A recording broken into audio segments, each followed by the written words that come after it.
Well, good morning, everyone. And firstly, thank you to Ergo, to Professor Tamaru, Professor Rodelias, and to the committee and everyone who organized. It's a great pleasure to be here this morning. Actually, this is my third visit already to Tallinn, to Estonia. I visited the Lean core group, N, of course, and Ergo and Meli, already in 2008, 2009, and then again for the second project management day. And now I'm very, very privileged, I think, to be back for the seventh day. So thank you for your hospitality, for sure. It's very welcome. And what I want to talk with you about this morning is perhaps tell you a story. And the story I want to tell is the story of this company called Tidhar. Tidhar is not a particularly special company when we look at it to begin with, but when you will see, I think, by the end of the morning, I'll try to explain why they've been able to do some things that many other companies have not been able to do and have not done, and why they're fairly unique in the construction industry of a small country, Israel, a small country just like Estonia, very similar size of land and population. But why were they able to do things and others weren't? Because I think that the story of Lean and BIM is very much the story of people and leadership and organization. So let's have a look. We can ask ourselves why Tidhar, why they changed, what were their targets, why didn't they change in some productivity development or something else? Why did they choose Lean and BIM? Some lessons and some failures. Of course, not everything is plain sailing, things go wrong. How they deal with education, some tools, some techniques, and then perhaps we'll talk about the leadership and the cultural context at the end. So let's begin, and I'll tell you first the context. What is this company called Tidhar? So they, not very old company, 25 years, started by three guys who decided it would be a good idea to go and build some buildings. They're privately held, although they do have foreign investment now. So they have about 1,300 employees, but of those employees, the vast majority are subcontractor employees. They're labor who are not direct employees in the company, but mostly foreign labor. So they actually have about 100 engineers and 250 staff, and the others are construction workers. And as you can see from the pie here, mostly they're building apartments, although they do have hotels and some other work as well.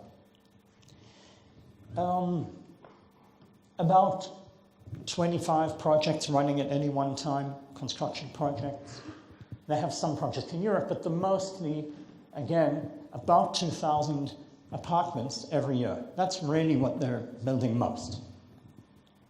And if we have a look at the whole economy in Israel, in the country, generally we build on average 35 to 40,000 apartments a year. So they are, let's say, 5%, 4% of the market, which is not that much. We have other companies which are much bigger, which are 15, 20% of the market, 4 or 5 such companies. And what does the building look like? Well, you can see in these slides that I'll show you now, just to give you an idea of the kind of buildings that they're building. They're building neighborhoods like this. So they're high-rise buildings. I mean, they're more than 3 or 4 stories tall. There might be projects like this or like this. Where there are repeated buildings, anything between 20 and perhaps 100 apartments in a single building. Almost all is reinforced concrete. And almost all has this finish of stone, of limestone, quarried limestone on the fronts, on the facades. So there are a few locations where you have these big projects, which is more than one company, of course, but mostly it's a single building in a town. And you can see things like this. You can see, of course, the safety is not necessarily perfect. The production is not necessarily perfect. You find all sorts of problems. In some cases, they are building precast, but mostly it's conventional construction. Just projects just like this. There's another one. Okay. So what are these buildings? They generally have 4 apartments per floor, sometimes 6, so they're very typical. They'll have an elevator shaft and a stairwell, and then they'll have 1, 2, 3, and 4 apartments. The apartments might be 4 rooms or 5 rooms. They're usually between 120 and 150 square meters. So you get an idea that these kind of apartments are pretty standard. Every building is different, a little bit different, like you can see, but the basic topology is the same. Here again, another example. Depending on the height of the building, it will determine how many elevators and so on. Okay. So in this kind of market, it's very competitive because all the architects design roughly the same kind of buildings, all the companies building roughly the same kind of buildings, so they're competing on price. And they're competing on price to sell the apartments. Their margins, the profit margins, are very small, maybe 4, 5, 6% operating margin for a contractor.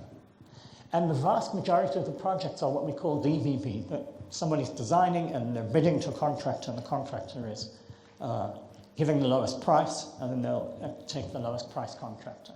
And so the industry has the same problems that we see all over the world. Low productivity, dependence on foreign labor, and these are really critical problems because they make it difficult to progress. One of the things we need, both for Lean and for BIM, is continuity in a company. And when you have a lot of foreign workers, or the workers are changing, or they're subcontracted, it's very difficult to train people and then have them work in that way for many years. So we'll see how they deal with that. And you might have seen, this is a chart of productivity in the Israeli construction industry. Now, many of you may have seen a similar chart from the United States, where it shows that construction productivity has really not changed over this 40, 50-year period. And we find that while general productivity in industry has gone up from almost 3 times as much in that period, in construction, it has gone up, but not as much as we would expect, and certainly not as much as other industries. And all over the world, this is a very common thing to see. We see it I've seen charts from Estonia too that tell a very similar picture. And we raise the question, why is construction so much lower than other manufacturing industries? Why should construction not be able to innovate and improve in the same way? And that question sits with us all the time. When 5 years ago, the leaders, the managers of Tidal looked at this, they said, well, clearly there's something wrong here. Let's try and find out what's wrong in our own company. So the first motivator for them was find out what's wrong. Why are we not productive? And the second motivator is competition. So I said that profit margins are very low. Their leadership felt that if they could improve their profit margin, even by a small amount, 4 or 5%, they could compete better. And in that way, they could grow the size of their market. They could compete with the others. So when you have this kind of closed market, because it's geographically constrained, the companies all have to compete in that market. It very quickly, I would say, degenerates to a situation where all the competition on price. So if I want to be the cheapest contractor, I have to have the cheapest subcontractors. And I have to buy the cheapest materials. And the only way I can do that is by being a good negotiator on price against my suppliers. So I push everything down to the suppliers. And then, of course, you drive down quality and productivity becomes really quite terrible. The other thing was that there was opportunity. And the opportunity is that the market in Israel is governed by supply. That means that there is a lot of demand, and clients become more sophisticated and they want changes in the apartment. What that means is they each want something different in their apartment. A bigger bathroom, a smaller bathroom, a bigger kitchen, something else, a different whatever.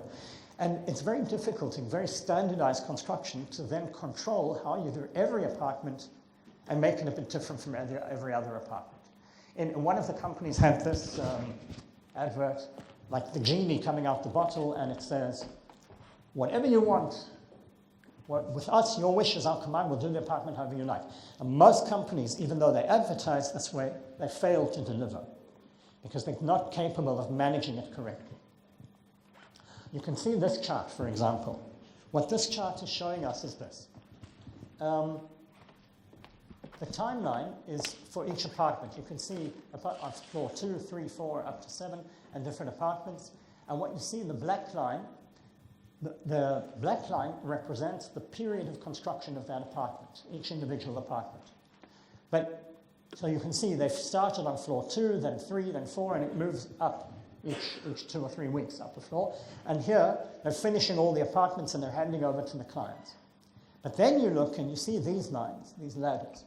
What they represent, the ladder begins at the point in time when the client bought the apartment, and the ladder ends at the time when they gave their decisions about the partitions, the bathrooms, the kitchens. They gave their final design for each apartment. Now what you can see immediately is that the timing of the giving over of the information is very different. The clients who are buying apartments, they're not working for the construction company. They're not working at the construction site. They're the client. They're the customer. We can't tell the customer, give us your information and decisions by Monday. And if they don't give it by Monday, well, then they can give it the next week or the next week later. So the timing of getting that information is very different for every apartment. And yet, when they're coming, say, to an apartment like this, they're building it here, but they don't get the changes to here. So this time represents time that they were making changes in the physical changes in the apartment to fix what they did wrong. So if the client said, I want white floor tiles, and the apartment was already made with brown floor tiles, then they had to take them out and put white tiles. So there was a lot of change. And all those changes and demolition is waste. So we saw that, and measurements we made then before we began, that project managers were spending up to 60% of their time on the site just coordinating all these changes and dealing with all the requests from the individual clients. And that's really a lot, because it means that only 40% is actually devoted to managing the production and to running the site. There is, it's not that no one knew. Everyone is aware that there is this waste. But there is this sense, like, you've heard of Pooh Bear? Everyone's read stories of Pooh Bear? No? In England, in the UK at least, it's a very common kids' book. And there's a lovely story at the beginning, and it says, when Christopher Robin is coming down the stairs with his teddy bear, and he says, here is Edward Bear, that's the teddy bear, coming down the stairs, bump, bump, bump on the back of his head, because he's being bumped on the head behind Christopher Robin. As far as the teddy bear knows, this is the only way of coming downstairs, because every day he comes down the stairs and bumps his head all the time. But sometimes he feels that there really is another way. If only he could stop bumping for a moment and think of it. And then he feels perhaps that maybe there isn't. Well, this was how we felt that the construction managers, the project managers were feeling. They were so busy dealing with managing the changes and the waste and the problems on the site that they didn't actually have time to think about maybe we could do this differently. And we'll have a look at this as we go along. Then you're a construction manager, you look out at the bottom of the site, and I took this photograph in 2011, before we began this whole transformation in Tidhar. I mean, the picture speaks for itself. Why is there so much rubbish and waste at the bottom of the building? It's all been thrown out the window by the construction workers as they've been working. There are blocks, there are aluminum, there's steel, there's you name it. So Tidhar management looked at all this, and they said, we believe we can, they looked at this, and they said, we see here money lying on the floor. If we can just reach down and pick up that money, we'll be much happier and better company.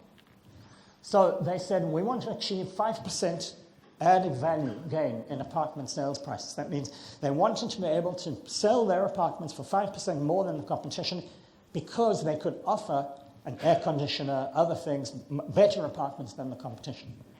They wanted to increase the profit margin by 15% within 4 years. They wanted to reduce the construction overhead to 4% within 4 years, but not by reducing the number of people they were employing, but by increasing the volume of the company, the volume of sales. So let's see how they did this. Yeah, of course, if they can achieve those three, then they can grow the market, and that's why they called it growing the margin. So let's look at a tiny bit more history. In 2005, 2006, another different Israeli company called Denya tried to implement lean construction in a very small way, and they started on 2 fairly big projects, and it was going okay. And then it all failed. Why did it fail? Because the CEO of the company and the vice president of operations left the company. They went to a different company. And everything died. So it was really a failure of leadership. And it turned out that to make a change like this required very strong leadership. As soon as that leadership was not there, it went back to business as usual. In 2007, Tidhal themselves explored this, and we did some work with them. But again, it didn't work because there, in this particular occasion, the leadership of Tidhal were focused on some other things to do with information technology and things, and no focus, and again, it just went away. So in 2011, the company sat down, the senior management had a whole workshop seminar, and they determined these 5 ways to achieve those percentage improvements. Create value in the design brief, create a better apartment, standardization of the work, they should standardize all their products across all the buildings that they do, lean construction, which they call operational excellence, but really it's all about lean construction, building modeling, and other information technology. Now, as time has gone by, they have done this, they've done lean, they've done BIM. Standardization, not so much.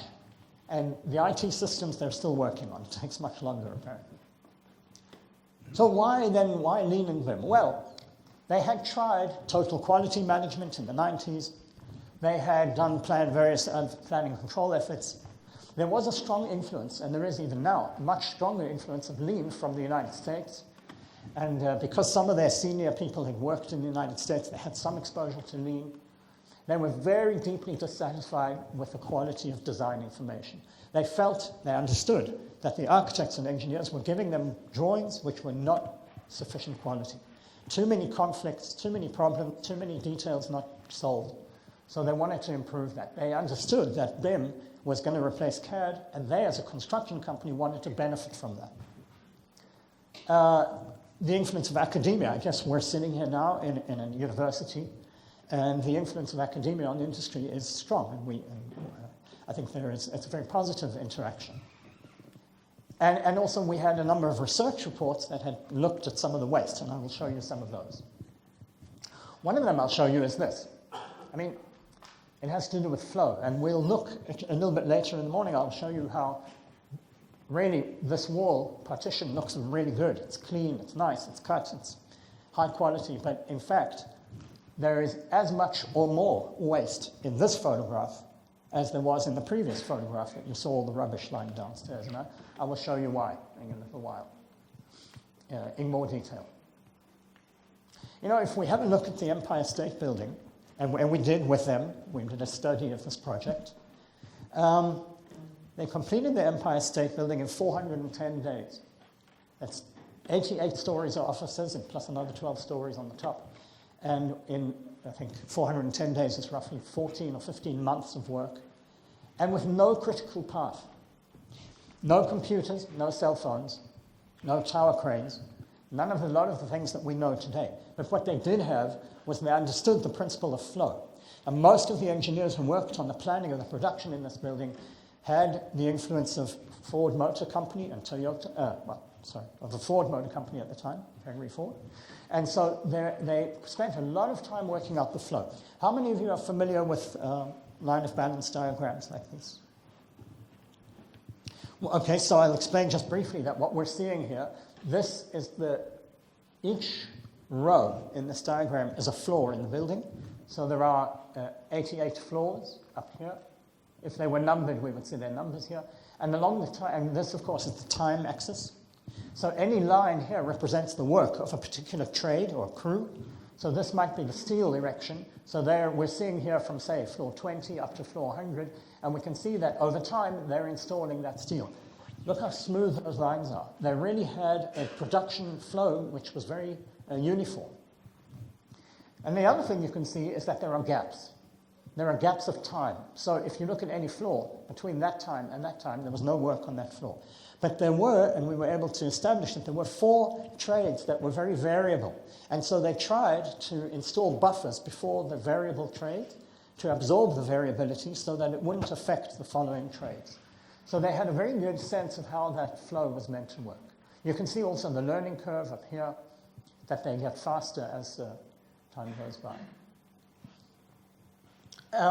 Another thing that we were able to show the people at Tidhar was that by improving the flow, by reducing the number of apartments you were building at any one time, you can actually improve the cash flow.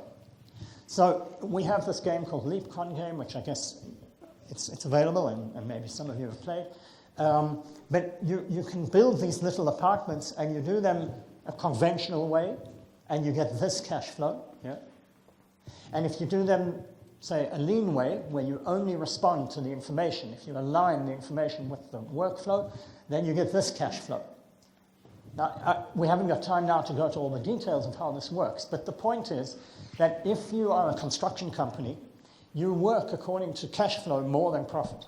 Because if you fail in the cash flow, you cannot continue operating. Companies go bankrupt because they don't have any money, not because they're not profitable enough. So if you can build it this way with a low cash flow outlay, low financing, it's much better than if you have very high financing. And they had, of course, they'd read the BIM handbook. So they knew a little bit about BIM. They started by educating themselves. And I think that was a very important step. They didn't just begin doing things. They said, let's learn. Let's go elsewhere and learn. And we had, the first thing was a study tour, then some training and recruiting, and the Lean Boot Camp and so on.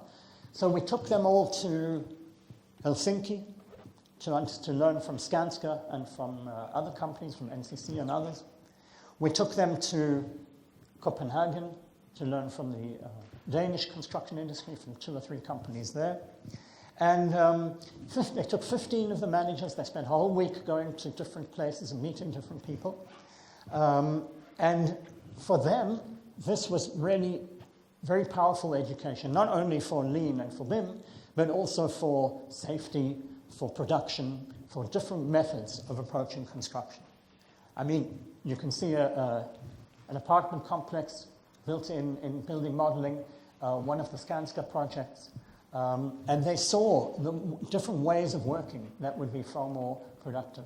A project in downtown Helsinki where they had done the planning of the construction cranes.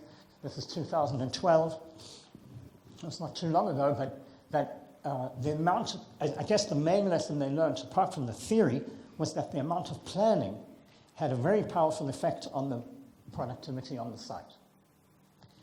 Another thing that they learned, which for them was very new, in Denmark, from the trade union of construction workers, was that Lean brings common benefits for workers and for employers. Now, the construction market there is very different from what they were used to. It's a lot of trade union workers, construction workers, who work overtime for a particular company and are involved in the training and identify with the company, which is not the way that we do it at home. So job satisfaction, shorter focus on training, combating the grey economy, meaning the black market for labor. And on the other hand, employers enjoy shorter construction time, greater customer satisfaction, increased competitive strength. And of course, that was very appealing for them. The next thing that they did was they organized, when they were back in Israel, what they call a boot camp for the management, for all the management in the company, all the engineers. The boot camp is 6 days of training, intensive training in lean construction. They couldn't do 6 consecutive days, so they do over 3 weeks, 2 days and then each week. And in that training, they have all these different principles of lean, what are the goals, value, waste, some simulations, so on, Gemba, and whatnot. 2 of the days are what they call work in the Gemba. And what they do is they send their senior managers for 2 days to work on the construction site at the lowest level of work. So if there is a group of 10 or 15 managers in this course, each one gets sent to do a different job. One will be a helper for a plumber, one will be a concrete worker, one will be a steel worker, and something else. And they then come back and say what they've learned. And the lessons from this training were really very powerful, because all of a sudden they understood, by working hour after hour in these things, where all the waste was. And I'll show you some examples. They also do a lot of what we call value stream mapping, last planner, and the 5 whys. So let's have a look at these examples of how they implement these different lean tools and techniques. Here is a project which had 31 buildings. And a lot of these buildings are similar. They're 10 or 11 stories tall. And so they built them in pairs. So like 8 and 9 was one project. 10 and 11 was a project. 12 and 15 and so on. Just makes sense. And what did they try to do? They tried to analyze what they were doing on the site. And then, with the benefit of the training, etc., do a value stream map and compare and make new suggestions for what they could improve. So their goals were to do the value stream mapping, reduce schedule, and eliminate waste. Two very simple, very straightforward targets. Now, the important thing here is that through the training, they were trying to learn how to see the waste. Not just the obvious waste of the rubbish and so on, but the waste in the process. So they took 3 pilot topics: partitioning, flooring, and reinforcement. They had a weekly forum every week. The people from the head office and the site office would come together and discuss these different problems and try and find solutions. So they were trying to identify the waste, find the root problems, and choose the solutions. So let's see an example. The first example is really quite simple. What we're talking about here, this is a photograph from their site, from the building, before they began all this process. Now, what do we see in this picture? Well, this is the front door of an apartment, one apartment. This is the concrete slab above. These are all the electric pipes that are coming from the concrete slab, and they're coming down. This is where the main electric box for the apartment is. So it's going to be the main electric switch box, if you like. So some cables are coming from above, some are coming from below, and so on. And what's important here, look at this partition wall. Somebody built that wall, and they built it very well, like I saw in the previous photograph, and then came along the electrical guy, and he cut all of this. And he has to cut it and do it. And now, when they finish building this, well, somebody else has to come and rebuild the wall. But how do you rebuild this wall around all these pipes? And this is a main wall between 2 apartments. So it took a lot of time and effort for the workers of the blocks to have to come back. And then it cracks, and then the plaster comes, and then they crack. It really is a nightmare, a really problem. So they said to themselves, why do we do it this way? All the time we're doing it this way, and nobody is thinking, can we do this better and save all these problems? So they brought the senior engineers and the architects and the designers, and they all came. Now they're standing above. They're looking at where, you can see that where those pipes come from. They're standing here on the slab, looking down at that area, and they think, oh, what can we do? Well, the first idea was, we'll make some kind of steel frame, and in the frame we'll put in the electric box, and we'll put that frame in the wall before we begin, and then we'll know that it's held in place. But that was quite expensive. It's quite an expensive thing to do that. The next thing they thought was, well, we'll make a frame above in the formwork. Before we lay the concrete, we'll make this frame and we'll put it in the right place. But in the end, they found this was a very good solution because it held the pipes in the right place. But what was the root cause of the problem? When they asked why it's a problem, why this, why that, they found that the real problem, how did I do that? Right. I must have done stop. So they found that the real problem was that in the drawings showing where this opening should be, nobody gave any dimensions on the drawings to the workers. So they never knew exactly where it should be, so they were guessing. And when they guessed, they got it wrong, and that's why they had those problems. So they simply, a very simple change, they said to the engineers who are doing the structural drawings, you must show exactly where that hole is and provide a precise dimension in the model, not in this field. And that, together with this frame, meant that they could then do it like that. I mean, look at the difference. It's so much simpler and so much less work, and you don't need the masons to come back. Let's look now at this thing that I promised you before about these blocks and the flow and the waste in the blocks. So this is all about how you build these partitions. They're autoclaved concrete blocks, and they're very sophisticated blocks because they're 50 centimeters by 60, and they have a groove and a furrow, so that when you lay the blocks one on the other, they line up exactly, and you don't have to plaster. They're supposed to be high productivity blocks. They're designed for high productivity. But when we analyzed it, and we had students go and sit and watch over weeks, watch the workers, you find, this is in Hebrew, but I'm going to explain, that actually only when they did it, only 10% of the time was actually putting a block on a block, and another 23% was trying to make it straight. But all the rest, all this stuff, is not what we call value-adding work. Like it's cutting blocks, it's moving blocks from place to place, it's throwing blocks out the window, it's time for moving the scaffold, it's time for cleaning the tools, and so on and so on. And all of that, those things that workers do, take up something like 65% of the time. So the first thing they did was they said, well, if we plan this carefully, then we can lay these blocks in the right proportions so that we can get the right height. Then we don't have to cut blocks at the top. And also, if we deliver the blocks in the right way, we don't have to have this situation. They looked at this and they said, what's the problem here? Can anyone tell me what's the problem here? Why is that not good?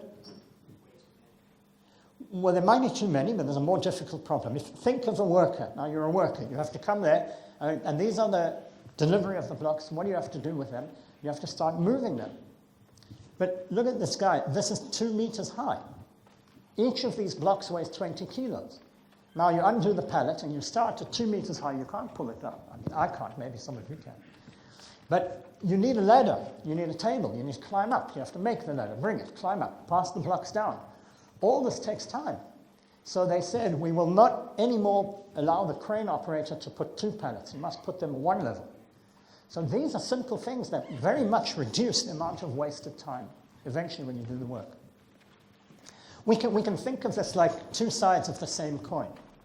There is the flow and there is the waste. Or if you like, you have smooth workflow or you have waste. They're the same thing. So let's look at this photograph again. I showed you this before, but can you see when I showed you the rubbish, that's clear, we can all see the waste. Where's the waste here? What's wasteful here, do you think?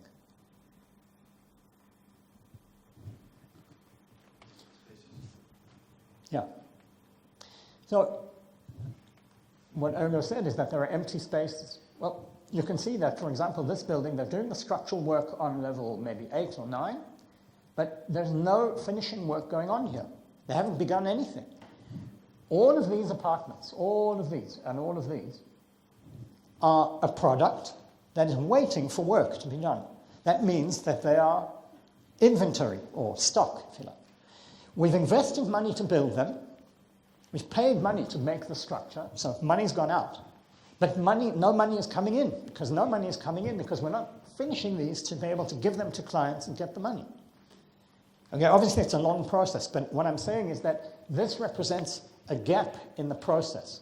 If we were to look at this on a line of balance, you would see the lines of the trades were getting far apart, because there's a long time where no work is being done. So we look at this with lean eyes, and we say immediately we see these are wasted spaces. They're inventory without work going on. Here we can see it clearly, but now let's look at this again. I explained a little bit, but I'm going to go into more detail. It's very hard when you look at this photograph, as I said, to see the waste. But you have to train yourself in terms of lean to look at that and say, these blocks at the top, they were delivered as 50 centimeters, but now they're 30 centimeters. Somebody cut them, and that took time. Not only did it take time for somebody to cut them at the construction site, but then they also had this waste and they had to throw it away. A lot of the time when these blocks were there, nobody was doing anything with them. This is a timeline, and so they're delivered and they're stored, and then they wait and they build them in 1 week, and then they wait for electrical and plumbing, and for months nobody's doing anything with these blocks. Why is their cycle time so long? We did a quick computer analysis using BIM, using Tekla, and we modeled all this, and we said, well, okay, let's now count how many blocks are whole and how many blocks are cut. What's the bottleneck? The bottleneck in this case was these window frames. Why? So they begin asking, and now you see the value of this exercise we call the 5 whys. Why is there no window frame? Well, you ask the question. This is how it should look. That's how it looks in the same place afterwards when the window is installed. So why were there no window frames? Well, they ask, why? Because the window contractor did not install the aluminum framed sliding doors for the salons. Yeah, we can see he didn't install the window. But why? Oh, I neglected to mention, this is a very important step in the construction, because before you have all the windows installed, you can't install the plumbing fixtures, the taps and the sinks and the baths and everything. You can't really finish the apartment and hand it to the client. So it's really a critical step. So they said, why? Well, so they asked the window contractor, why did you not install the windows? He said, well, because the glass has to be sent to Jerusalem for heat treatment, and it must be sent on trucks. Each of these windows, the standard says that glass must be heat treated so that if a kid bumps into it, it won't cut, it will just shatter. So the glass has a special treatment. But the only place to do that treatment is in a factory that 50 kilometers away in Jerusalem, where you have to go with a truck. So they said, okay, so why is that a problem? So why don't you send the glass for all these windows up and down the middle? They said, oh no, we can't send the glass because each door has a different size. And so we can't send just one piece of glass. We have to wait for 10 and then send them together on the truck. We're not going to send a truck with one piece of glass. Why do you have to wait for 10? Just because it goes on the truck. Why can't you just make 10 the same size and send them? No, we can't do that because each one is a different size. Why are they a different size?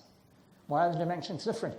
Because the concrete slab over here, well, underneath the floor is, of course, the concrete slab, and the concrete slab above. Each floor has a slightly different size. And so when they do, they set this top level from the floor, that from above they measure down. But the measurement from here to here is not standard, just because the work has variation. So it ends up that every piece of glass in every apartment is a different size. Okay, so why do they have different size? Because the accuracy of setting the concrete formwork when you're doing the frame is very low. People don't measure it correctly, you get variations. So they found that the bottleneck at the end of the process, 6 months after the finishing, all of it was back in the concrete work. And from that day, they started to pay much more attention to making sure that the level of the concrete was exactly the right dimension. And they put in simply a steel piece that had the right dimension, and then when they were pouring the concrete, they could get it right. So you can see that sometimes problems like this go far back in the process, but then they have a big impact later on. Let's talk a little bit about building modeling, because up to now we've only talked about lean. So they said to themselves in Tidhal, what about building modeling? They began with doing the modeling themselves. They understood that if they were going to ask the architects and the engineers who they're working with to do the modeling, it wouldn't work. They had to do the modeling themselves because they were going to model in ways that were appropriate for their needs, for quantity takeoff, for production management, for so on. So in January 2013, the CEO of the company said, okay guys, from January 2013, every project must be modeled in BIM before you go out in the field to begin construction. I should say, by the way, if you have any, I should have said this to begin with, if you have any questions, stop me and ask if something's not clear. Okay? So they began with this thing of standardization. They said, can we use the BIM to get standardization in the field? So they began looking at the different kinds of doors and how many different kinds of doors. And they saw that there are lots of different kinds. Why are there so many different kinds? No real reason. So they began creating in Revit a library of doors. And they said in any apartment that Tidhal makes, we're only going to have 4 kinds of doors. That's it. And they then gave these, anyone who's worked in Revit will recognize that this is a list of walls and a list of interior walls, exterior walls. They found, for example, that they had 22 kinds of, they needed 22 kinds of different exterior wall structures, layers. And they said to themselves, this is crazy. It's crazy not because there are 22 in Revit, it's crazy because there are 22 in the field. That means the workers who are building the walls out in the field have to figure out how to do 22 different kinds. And which kind do you do in which situation is not always clear from the drawings. So here again, they try to rationalize it and ask themselves, why are there so many kinds? Can we change them? Can we reduce the number? And that's exactly what they did. So they then created Revit libraries like this, for example, a bathroom. Just 2 walls and a set of fixtures. And they fixed the dimensions between them. And they said to the architects, when you make a new apartment or a new design for a building, you can make the building vary, that's fine. But when you make the bathrooms, every bathroom must be conforming to just 3 sets of dimensions. The idea is not to make it that all the bathrooms are the same for the sake of them being the same. But the idea is that now when the plumbers are in the field installing these bathrooms, they know, without looking, they know that this is Tital Company, Tital Bathrooms. It must be 40 centimeters here and 65 centimeters here. And that means they can also begin to cut the pipes the right size every time it's the same size. So you get a learning curve of efficiency in the field. Now think about this for a moment. This is quite novel. Why? Because the plumbers are not employees of Tital. The people installing these things in the field, they don't work for Tital directly. They are paid per bathroom, not per hour. So all the general contracting companies, they know that they pay plumbing, say, $10,000 per apartment, and that price is fixed. If they make these workers more efficient, they don't pay less or more.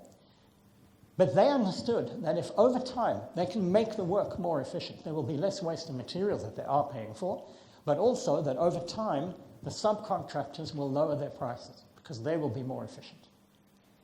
And a more important thing,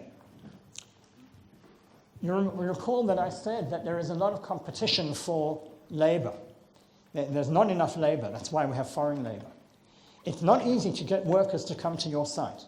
And when you have workers who come to your site and then the work stops and starts and stops and starts, they go away, they come back, and that's why we get very long cycle times.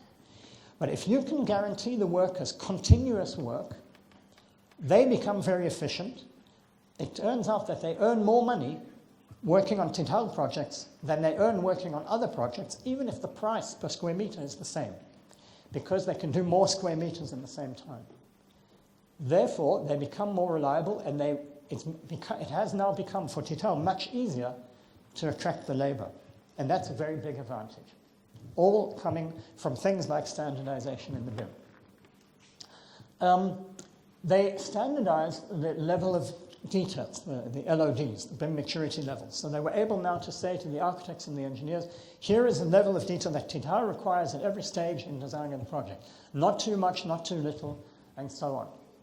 And then they began also in the basements of these buildings, all the basements are parking garages and basements, they began doing the MEP coordination. I mean, anyone who works with BIM knows that this is one of the first things that you're able to benefit when you model all these different systems, the air conditioning, the venting, the ducts, and so on. You get a very big benefit of clash detection. So they began doing all of this. And that meant that they were also able to tell the plumbers and the electricians exactly the pipes, exactly the lengths of pipes. Now this is a service that the construction company is giving to its subcontractors, which previously no one did. They simply did not do it, which meant a lot of wasted time in the field. And so you get these kind of things. And they had a different project, which was a 56-story tower in Tel Aviv. And there they spent a lot of time doing all of this modeling to make sure, of course, that everything was coordinated. The next thing they did was we call the big room, or the co-location. Will you tell me how much time? How much time? Yeah. So they did this co-location.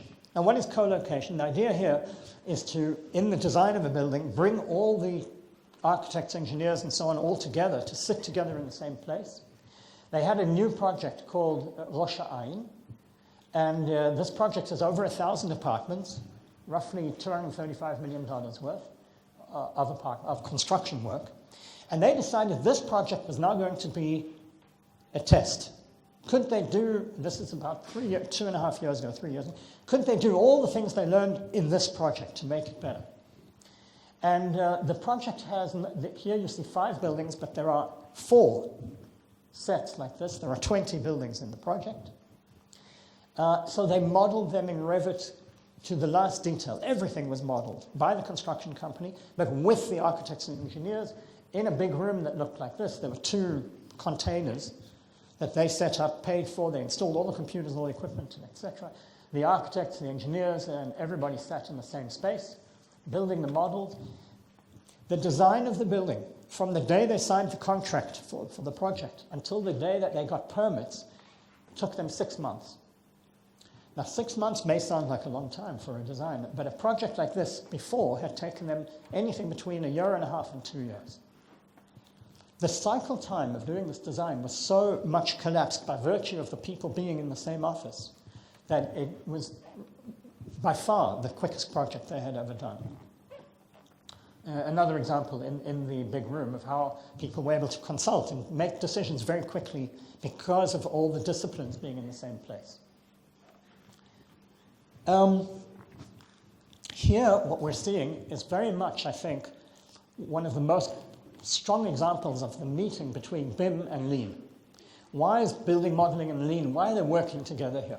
Because the construction problem is long cycle times. It takes long to design buildings like this because the architects are working on the project, then they finish some work, they make some drawings, they send it to the engineers take 10 days or so to respond, then they send it back, and these 10 days get accumulating all the time, and you end up with 2 years.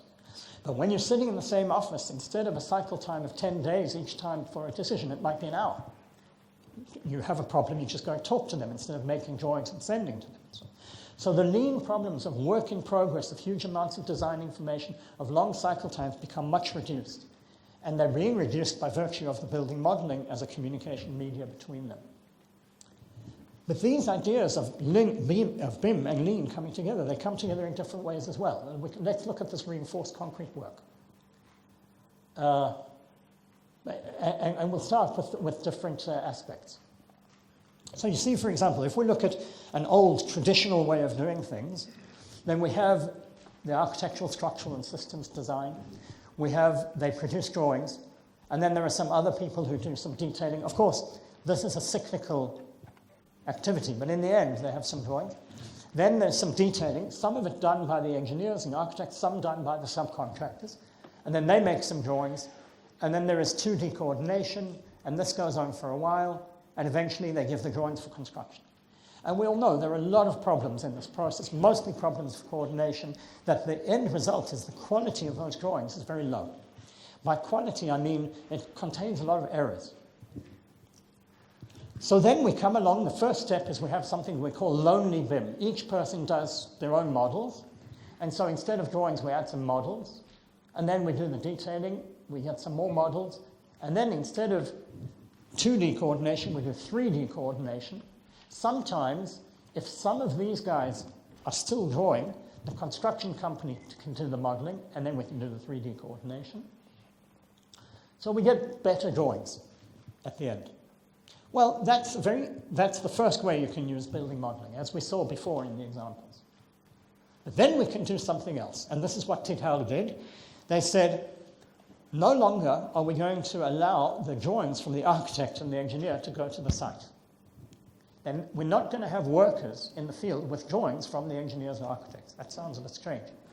What we're going to do is we're going to get all the models, and then we're going to do the detailing, we're going to coordinate everything, and then we're going to take the drawings from our model, from the construction company's model. So now they, in the site office with the model, they're making the drawings for the workers based on the whole cycle of process. Now what that means is we make sure that these individual drawings with the errors and lack of coordination don't go there. We break that and we take them from here. The assumption is that if the model is properly coordinated, the drawings reflect the model and they can be used for the construction.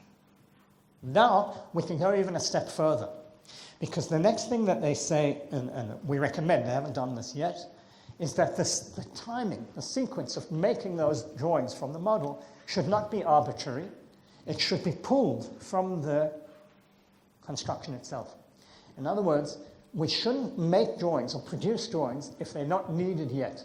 There is no point in producing a drawing of the rebar on the 10th floor if now we're only building the 2nd floor or the 3rd floor. When do we want the drawings for the 10th floor? 2 or 3 weeks before, so that then we can produce the steel and make it and bring it to the site and build the floor. The life of that drawing, of this production drawing, is very short. If we make that drawing too early, there might be design changes and so on, and it will be wasted. It will be pure waste. So now we bring in the pull signals from the site to say, when should we do these drawings and finalize the modeling, when we know that the construction is just 2 or 3 weeks ahead. So we've gone from what we call a traditional information flow to a BIM information flow to a virtual construction It's not just we're using modeling, it's we're using modeling in a way that we're virtually building the building as a prototype. And we're disconnecting the flow there. And finally, to a lean virtual construction flow. And that really should be the ideal. They did this in this project as another example how this came, in some ways the model gives you very powerful benefits very quickly. This is an office building, and they had in these 4 office buildings to do these facades from aluminum and glass. It's a curtain wall, and the curtain wall is very expensive. They modeled it very, very detailed.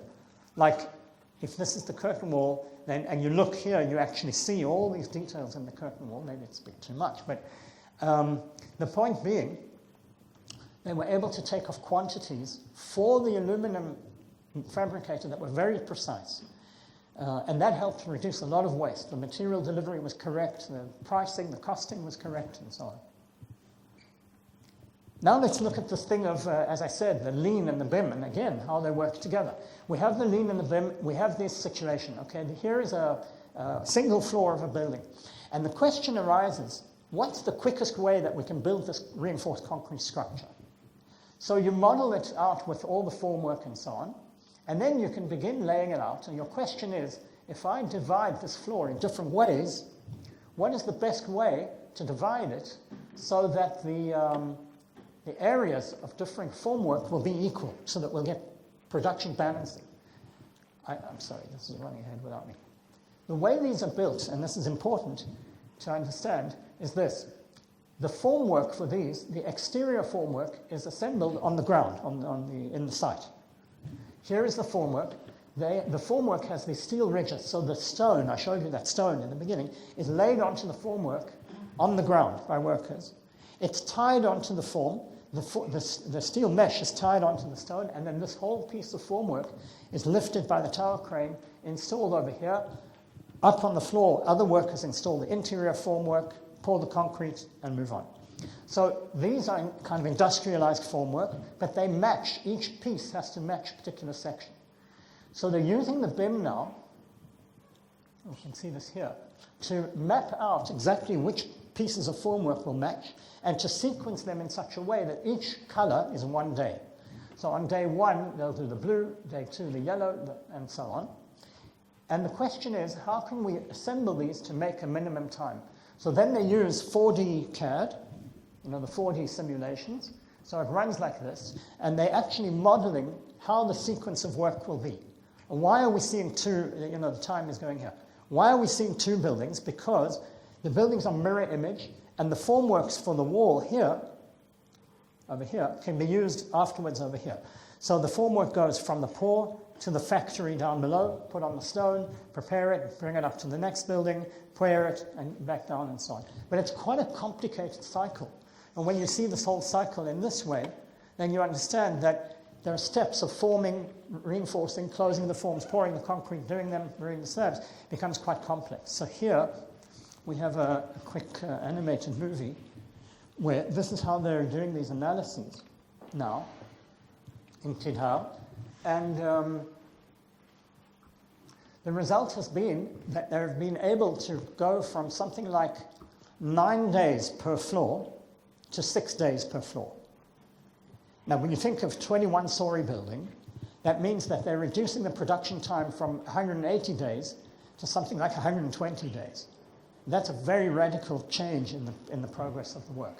And it arises not only because of the planning in this way, but also because of the ability to instruct the workers in the field how to do it.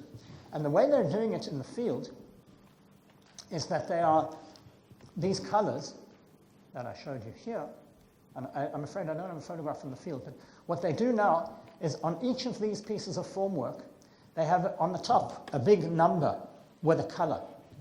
And the color can be blue, yellow, pink, or whatever. And each number. Then they tell the crane operator, today is blue day. And on blue day, you have to take the forms, blue 1, blue 2, blue 3, blue 4, blue. Now the crane operator looks down, he sees these things way down, and they have this big number, blue 1, so he knows what to take, and it becomes very efficient. And they can monitor whether they're working in the right sequence in this way. And they have managed to achieve, I've done this again. And as I said, they have managed to achieve this reduction from about 9 days to 6 days in this work. Another thing that they're doing is much more. They're considering the production planning for the whole project.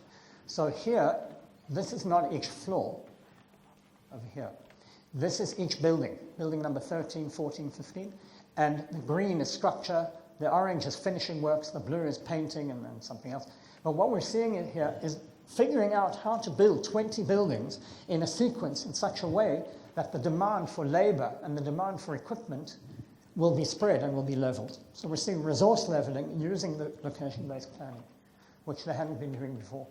So you see all of these different lean and BIM synergies coming together, reducing the time for the reinforced concrete works. The lack of balance between the tasks. They then established where is the bottleneck, because when you do this thing with the formwork, they then found that sometimes the formwork was out of sequence. Why was it out of sequence? Because the workers down below setting the stone, they didn't have the right sequence. And they then found that actually the bottleneck for this whole process was the factory down below placing the stone. And then they reorganized that, and then they were able to achieve the right timing. So as I said, reduce the cycle time. Here's another thing they began to do. You recall in the beginning of the talk I said that in earlier projects we'd seen that about 60% of the time of a construction engineer on site was spent dealing with managing the client changes. So they said to themselves, how can we change this whole process? Well, if you think of an individual home, one house, if you go and build your own house on a piece of land, then it's not a very complex project. And so it's a little house, and you have a designer maybe, and when you have a builder, you talk to the builder. Maybe the client, the designer helps you, but basically the client and the builder have a conversation all the time, and for better or for worse, you build your house. But when we're building, buildings like this, then the organization is much more complex. I don't mean this particular, but I mean bigger buildings like we're looking at, bigger projects. So we have a client, we have a builder, but between them is this, they never talk, they never meet, they never know who each other is, right? Because the builder has a crew leader, and the crew leader has a subcontractor, and the subcontractor works for the general contractor. And in between, there's a supplier of materials, and there is a designer, the architect, the chief architect of the project. And then in the project, there's a project manager, and a changes representative, and a site manager. The client talks to the changes representative of the construction company. That person has to talk to all these guys along the way before he can get some instructions to the builder. And in traditional projects, this is a major problem because this takes a lot of time, a lot of paperwork, a lot of bureaucracy. And then the builder, they come back and say how much it will cost. And then the client says, oh no, that's too expensive, I don't want that. And then the instructions have to go back. And that really becomes a major problem. So Tidhau looked at this and said, from the point of view of value stream mapping, how can we get rid of all this? So what they did was they began giving these changes representatives who meet with the clients to discuss what changes they want in the apartment, they gave them Revit. So they gave them the models of each apartment, the standard model that the architects had prepared. Every apartment now has its own Revit model. And that model is modeled to every single thing that the client can change. Oh, I'm going too quickly. So things like light fixtures, railings, tilings, floorings, furniture, and so on, it's all modeled.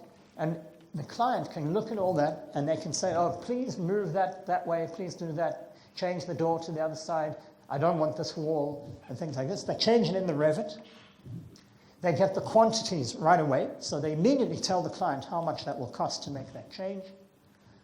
They can then give the models directly to the builder, and that's what they do. Now, in every apartment, the builders, the plumbers, the electrical people, they have a set of, they don't have iPads or anything like that, but they get a set of drawings of the plumbing, of the electrical in the apartment on a board set there so they know exactly what to do. So the idea is that the information now is going much more directly from the client to the builder by use of the model as a medium of communication. At least that's the theory. So I've given you, I guess, a bit of a salad of different things, of lean, of BIM, different practices and different ways of working together, how to reduce cycle time for the clients using the BIM. But let's have a look what's working and what's not working overall. Well, In 2010, we published a paper, I and Laurie Koskela and two other colleagues, one of whom will be here later today, Bhargav Dave from Aalto University. And in that paper, we tried to lay out the places where there is interaction between BIM functionality and lean principles. And here on the left, we wrote down in quite some detail what does BIM do? How does BIM work? What are the functionalities, like rapid generation and evaluation of plan alternatives? And along the top, we wrote what are the principles of lean construction? What are we trying to achieve? So things like reduced batch size or reduced cycle times. And then in each cell, we asked ourselves, is there a way in which, by using BIM, we make our projects more lean? Or, if we want to make them more lean, can we use BIM to achieve that effect in each of these? And in the end, we were able to identify 54 different cases or ways of using modeling that was beneficial for lean, and different ways that lean benefited from the use of BIM. It's, I guess, the same thing. Those are all the green cells. The red ones were all situations where if you use BIM, actually you make the project less lean, less efficient, because that can also happen. I mean, how you ask yourself, how can that happen? But if you look at these, for example, if you use the BIM to make a lot of drawings all at the same time, because it's efficient to make drawings, then you end up making very big batch sizes of information. Big batch sizes is the antithesis of what we want in lean. We want small batch sizes. So BIM makes it easy in this particular case to be unlean. But in all the others, we found cases and examples from the industry where these things were happening. Now, a year ago, we looked at this again and we asked ourselves the question, of all of these opportunities, the green is really like opportunities, which ones are Titar exploiting? And these were the answers. We found that they're using these, so they're using BIM a lot to reduce variability, reduce cycle time. They're not using it very much, well, for visual management. There are a lot of other things they could be doing. Things like selecting appropriate production control approach, production system for flow and value, designing the system, and a lot of other things. They haven't yet begun using the BIM for those purposes. So the message really that we gave the company just a year ago was there is still a lot that you could achieve, even in terms of the synergies of lean and BIM. And why is it working, or how is it working, just for a few moments?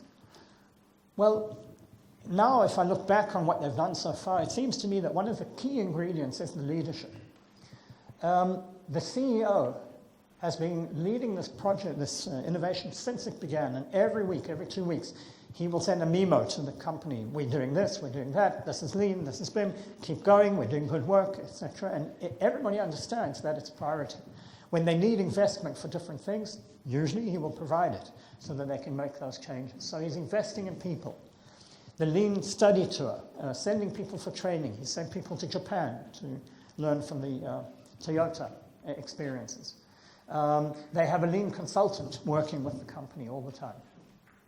The next thing is a little bit of the cultural context. And here, I don't want to make too much of this, but we have this sort of image in Israel, at least, and I think you have a similar thing in Estonia, of they call Israel the startup nation, because the number of startup companies is very, very high. And actually, it turns out we're very good at startup companies. We're not so good at growing the companies. So a lot of these startup companies, when they reach a certain size, they get sold. And then the real value goes to Google or Facebook or whoever buys them. But the key thing I think here is that we're a country of 7 million, 60 years old the country is, but there is a lot of innovation. And a lot of that innovation comes from the fact that the cultural relations between people it's what we call a very low distance culture. There is very little respect for authority. Now that can be bad in some cultures, but in Israel, it's not great, but it helps innovation because people will say, I'm a professor, my students will say to me, you don't know what you're talking about in certain situations. And they're willing to challenge authority and think anew. So there is a very strong entrepreneurial culture. And the other thing is this idea of leadership. Just a quick photograph from the study tour. And what I wanted to point out, this is the CEO. chief architects, some other different guys. Almost all of them have been conscripted into the army when they were 18 or 19, and the vast majority are officers in the army of various levels. Not anymore, of course, but they were. And so they had a very strict training in taking responsibility, I would say, for what they do. And they do know teamwork. Teamwork is very powerful at that level of the leadership. The third thing, of course, is that academia has a role to play, both in education and in research. And there are things that in every context need to be innovated and found out new, so that having research students, professors, and so on involved with companies, we feel at least does bring a lot of that benefit. And of course, it's the responsibility of Downing University of Technology, of the Applied Sciences University, and so on, to provide that education. And so any and all of you who are involved in BIM education and lean education, this is, I think, central to be able to provide those companies with the people who actually understand how these things work. Just very quick, one of the examples of this role of academia, we're able in academics and research to build a theory and then to test the theory. One of those theories is this. We asked ourselves the question, if we have a project and the project has some workflow and coordination and task maturity, how do we achieve that? And so we know that we have Last Planner system, and we know that the weekly work planning and the production management improves task maturity. And that improves workflow. So number one, we understand fairly well. That's been proved in the lean construction area for some time. But then we say, the weekly work planning meeting also provides coordination. And there is this aspect of language action, which says if people make commitments to one another in words, in language, they then follow through on the commitments and the site becomes more coordinated and more reliable.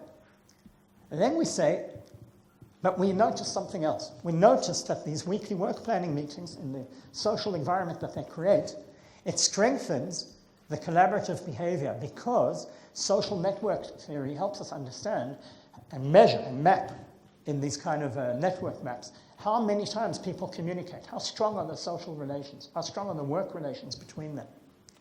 And so we now know that the LPS strengthens the organization and the social network. Now we ask ourselves this question. Does the social network improve coordination by itself? In other words, if I had no LPS, no lean and no work planning, but I simply went to a site and I created a strong social network amongst all the subcontractors by using something like a social subcontract or some other means. Not just, I don't mean just by like having a party for them. I mean by working with them to improve the communication and commitment among one another. Can I improve the project workflow? Most of the results we have so far say yes, you could. But if you do both these together, then you get the best results. We also know that you can do all sorts of organizational management, like the social subcontract, to push that. But then we can ask another question. And one thing we observed that when we had the social subcontract, it applied social pressure on the project managers, on the GC, to do the LPS and to make the work ready. So actually, which something we did not predict, but we saw that these kind of efforts improved the making ready of the work, which improved the workflow. And my point about all this is simply that by working together and by industry providing like a living laboratory for academics and researchers sometimes can then take a step back and observe and understand some of these dynamics that then we can leverage to actually know how to encourage companies or advise companies on how to work. What is not working? Well, one thing that we've seen that is broken down is that the Last Planner system talks about forward planning, look-ahead planning, making ready, and then weekly work planning. In Tidhar, only the weekly work planning is done. There's very little effort up front, and we see that in many companies. I hope Meili will be able to comment on that as well, about how that works in the US and whether they're doing much more of the front-end planning or not. The site organization and cleanliness, I've noticed over time, there was an effort to make it organized and clean, but now if you go to one of their sites, you'll see it sliding back and looking again like a bit of a mess. It's very, very hard to maintain that culture of everything in order when people's culture outside is not that way.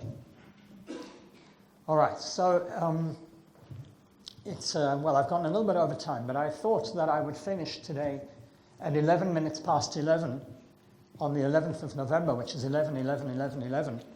The reason that that's significant is because many of you may know that the First World War ended in 1918 with the Treaty of Versailles.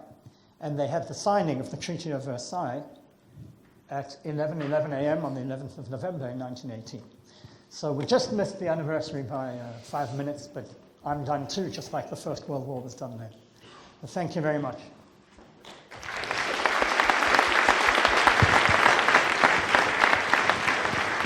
Okay. Thank you, Rahval, for the marvelous presentation. Nüüd on aeg küsimuste jaoks. Ja kasutage seda võimalust, et väga tihti ei juhtu, et teie ees on nii head inimesed, nii nagu täna on. Keegi? There is one question. Right. One so far.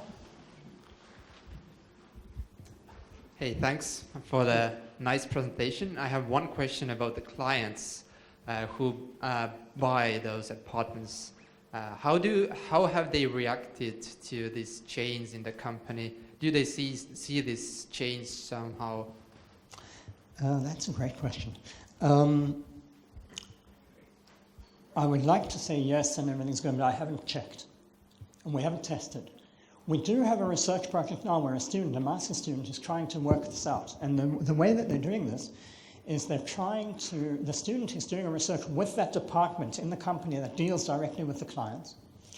And as I said, they've been using Revit models with the clients. And so the question was, does the use of the Revit model with the client help the client to make decisions quicker or better or more intelligently? And that's what we're testing. But we don't yet have the results, and so I don't want to say yes or no. But what we are testing is we're testing something more. After doing this for a short time, we came back and said one of the major problems there, and why clients take a very long time to choose, is that they don't really understand the apartment. Why don't they understand the apartment? Because most people who are not engineers or architects, when you show them a drawing or number of drawings, they find it very hard to translate that drawing into a real object, a 3D space. And they find it very difficult to make decisions about, is there enough space for my bed or is there not enough space? Must I move that wall or not move the wall? And they go back and forwards and they change their minds. Now, when you throw them a Revit model, of course, it's much clearer. Now you understand. You can see what we're talking about. When we say the air conditioning duct will come from here to here to here, they can see. It's obvious. But it still does not give you a sense of proportion. So the company bought an Oculus Rift virtual reality display. It's a head-up display. And we modeled for them in the lab some of the apartments in 3D for virtual reality. And so they've been using a sample of clients with virtual reality now.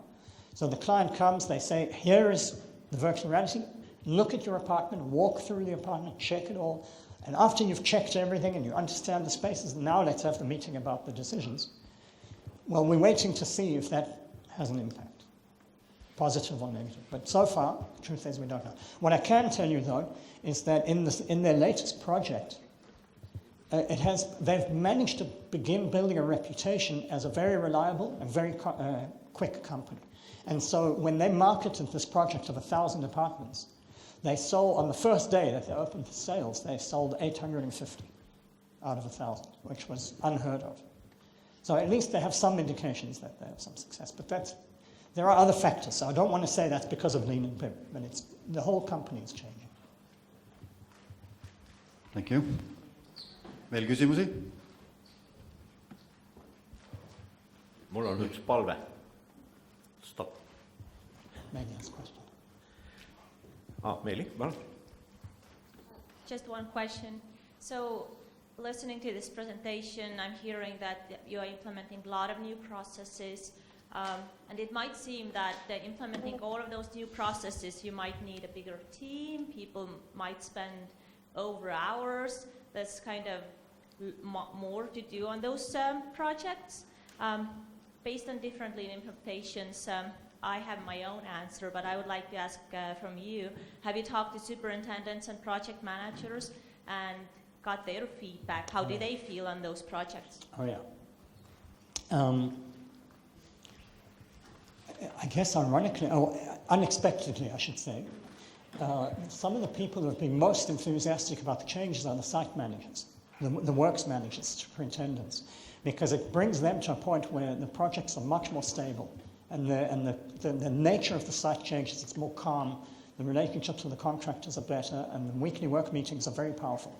It's interesting when you see that people maintain over time some practices that they see as valuable and worthwhile, and the weekly work planning meetings are most definitely one of those.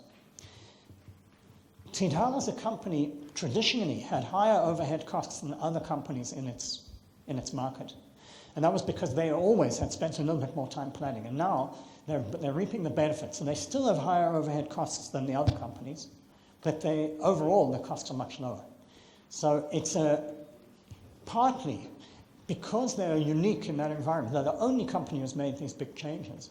We're able to observe with them, in contrast with all the others, how the difference is. And so we can see, for example, that investment in overhead is paying off in a big way, and the increased planning is much better.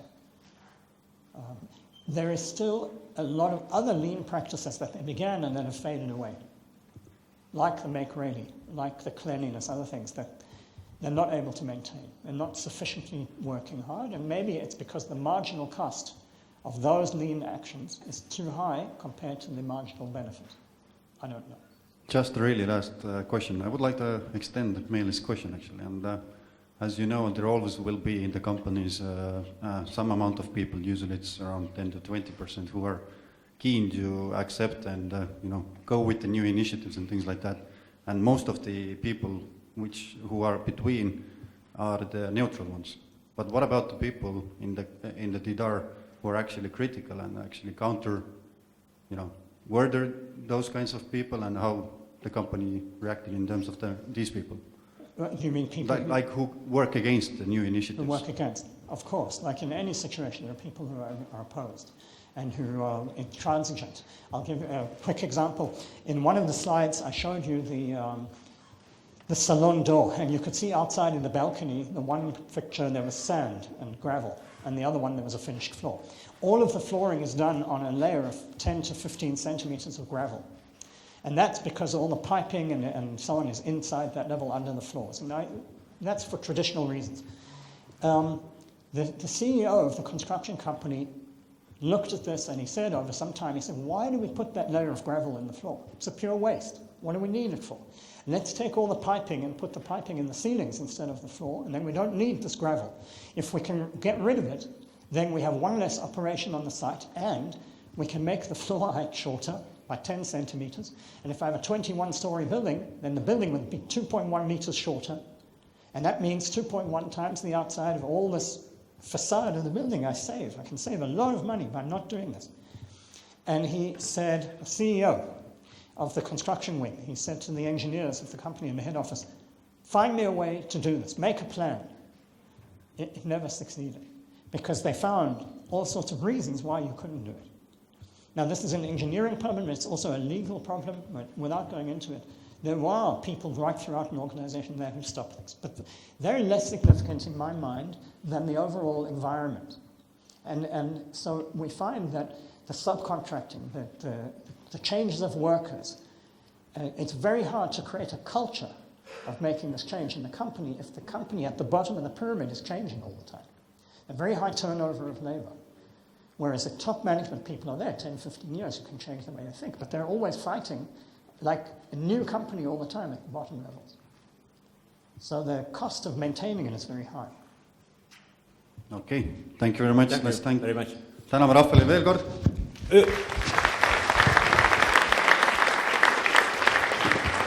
Mul on teile üks palve. Eesti Maaülikooli üliõpilased ja Kaarel, palun väljuge kohe saalist ja teid oodatakse BIM-koopas. Informatsiooniks kõigile teistele. Kõik loengud, mis täna peetakse, te saate endale noppida e-keskkonnast, seda me korraldame, me saadame ülikoolidele, kuidas te saate, ja kõigile kuulajatele samuti. Jüri, me hilinesime 10 minutit, kas sinu ajakava lubab 10 minutit hiljemist? Hiljem. Nii et alustame siis järgmist setti mitte 35, vaid 45, teist setti modereerib Ergo ja ma palun, et Margarita, sa tõlgid siis Jüri loengut Fritsule ja siis aitame nii, et meie külalised saavad ka siis aru, kui räägitakse eesti keelest. Kohvi ootab teid 4. korrusel ja olge täpselt 3 veerand tagasi, aitäh!